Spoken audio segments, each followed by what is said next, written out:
أما بعد فأعوذ بالله من الشيطان الرجيم بسم الله الرحمن الرحيم لقد كان لكم في رسول الله أسوة حسنة آمنوا بالله صدق الله مولانا العظيم وصدق رسوله النبي الكريم الكريم ونحن على ذلك من الشاهدين والحافظين والذاكرين والحمد لله رب العالمين.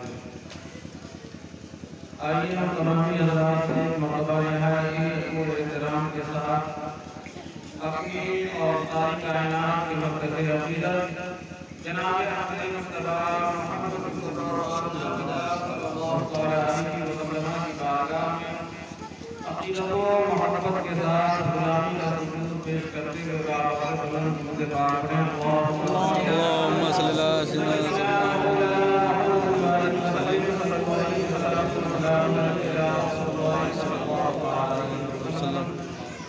ایک مرتبہ اور میرے ساتھ جیسے میں پڑھتا ہوں ویسے آپ پڑھیں کہ اللہ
رب محمد صلی اللہ علیہ وسلم رب محمد صلی اللہ علیہ ہم ایسی معاملوں میں اس